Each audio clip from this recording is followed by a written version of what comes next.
When a customer comes into a home improvement store, there's a vast array of products they could be looking for. Nuts and bolts, paint and sundries, lawn and garden items. And, well, it's a good thing this segment is all about glue. As with many other products, glue comes in a wide variety of formulas. To get the best results, you need to select a glue that will bond the material or materials in question and then hold together in the environment those materials will be subjected to. Let's begin with a look at some of the more conventional glues on the market. Polyvinyl acetate, or PVA glues, commonly known as all-purpose glues. Now, undoubtedly, the most famous all-purpose glue is the old standby we know and love, Elmer's School Glue. Elmer's Glue All is another very common all-purpose glue. Of course, there are other brands as well. All-purpose glues are relatively inexpensive and are used for bonding porous materials such as wood, paper, cloth, and pottery. They're great for minor household repairs and kids' art projects. All-purpose glues tend to be runny, but they dry clear. They're water-based, so they clean up easily with warm soapy water. Since they're not waterproof when dry, they're only for use on interior projects that won't get wet. All-purpose glues typically set in an hour or so, while curing takes about a day. They're non-flammable, non-irritating, and relatively non-toxic. Another PVA glue variation is the ever-popular Carpenter's glue, also known as wood glue. Like all-purpose glue, it's sold in plastic tubes. Usually off-white or yellow in color, Carpenter's glue has a slightly faster grab than all-purpose glue, and it's slightly more water-resistant. Like most other glues, Carpenter's glue is paintable, but not stainable. One exception is Elmer's Stainable Wood Glue. It actually contains wood fibers, which, according to the manufacturer, allow it to accept stains more readily than conventional glues. Then we have epoxy adhesives. The word epoxy refers to a versatile group of man-made resins.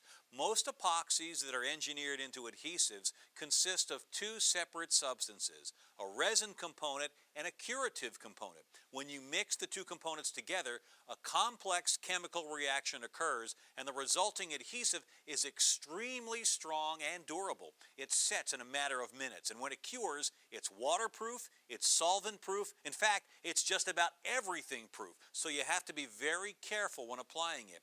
Remove any excess with a clean, dry cloth right away. Epoxy is most often sold in two-chambered syringe form, and it comes in a variety of formulas for different applications. Epoxies will bond wood, but where they really excel is in bonding non-porous surfaces, such as tile, glass, hard plastics, and even metal, which most adhesives won't stick to. In fact, some epoxies are formulated specifically for metal applications. Epoxies are more expensive than PVA glues, but their outstanding adhesion and chemical resistance make them well worth the cost. They have good gap-filling qualities, too. The next adhesive variety we'll talk about is cyanoacrylate, commonly referred to as superglue. Superglues are similar to epoxies, except they're one-part glues. Available in gel, liquid, and in paste forms, they're great for household repairs and are typically used to bond ceramics, glass, and other non-porous materials. They set instantly by reacting with surface moisture, with complete curing usually within a couple of hours at most. Once cured, superglues are waterproof. Traditional formulas have a strong smell, but some of the newer formulas are low odor. This is powerful stuff, so you only need to apply a drop or two. Hold the pieces together for a few seconds, and you're good to go. Of course, you'd want to wait a while before putting this through the dishwasher. Superglues will bond skin and eyelids on contact, so be very careful when using them. If the glue gets on your skin, follow the first aid instructions on the product package. Any excess on the surfaces you're gluing can be removed with acetone or with super glue remover. Okay, now let's move on to contact cement. Contact cement is a rubber-based adhesive that comes in gel form. It's sold in a wide range of sizes, from small tubes all the way up to gallon cans. Contact cement is great for bonding large, flat surfaces. For instance, bonding veneers or plastic laminates to wood or MDF, as on a countertop or tabletop. It's also suitable for bonding paper, canvas, upholstery, rubber, and glass though it works best when at least one of the surfaces to be bonded is porous. When working with large surfaces, you typically use a roller or paintbrush to apply the contact cement to both of the surfaces you're bonding. Then, you wait a specified amount of time for the adhesive to begin to cure before putting the two surfaces together. You need to work carefully when you put the surfaces together because contact cement bonds instantly and permanently. It's also wise to stir contact cement before you use it because the rubber tends to sink to the bottom over time. Bonds formed with contact cement are water resistant and flexible.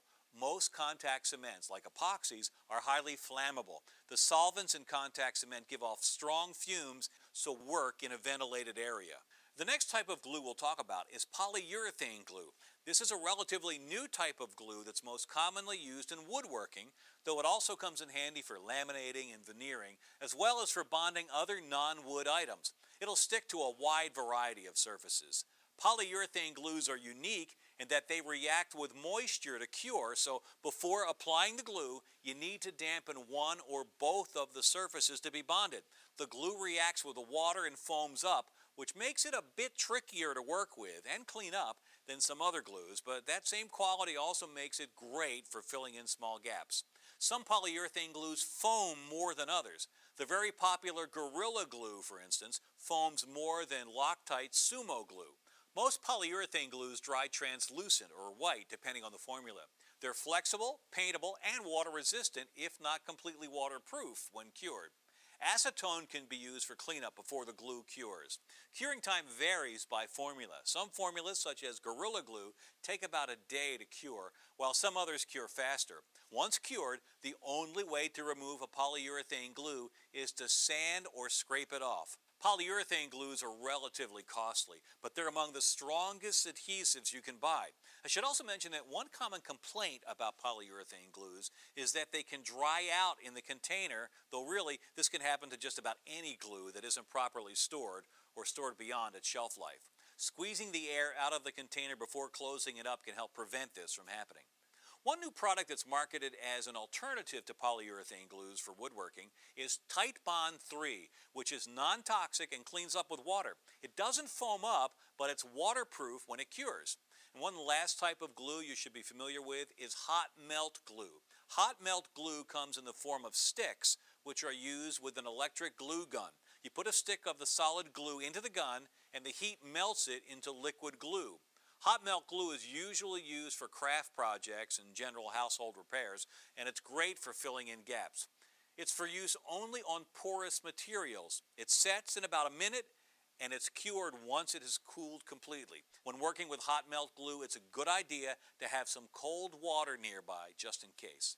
Before we wrap up, let me just mention some important glue safety notes. We've touched on a few safety tips already in this segment, but they bear repeating because improper use of any glue can lead to, well, a sticky situation. Most glues are highly toxic to ingest. Many are skin irritants, and some emit toxic fumes. Now, even if the fumes aren't toxic, they aren't good for you, which is why it's important to work in well-ventilated areas and to wear a mask or respirator when the glue manufacturer recommends it. When you're done using any glue, put the cap on tightly to help keep it from drying out and to prevent accidental spills. Always wash your hands promptly after use. And of course, it's important to keep all glues out of the reach of children and pets. Even with Elmer's school glue, adult supervision is strongly recommended when young kids are using it.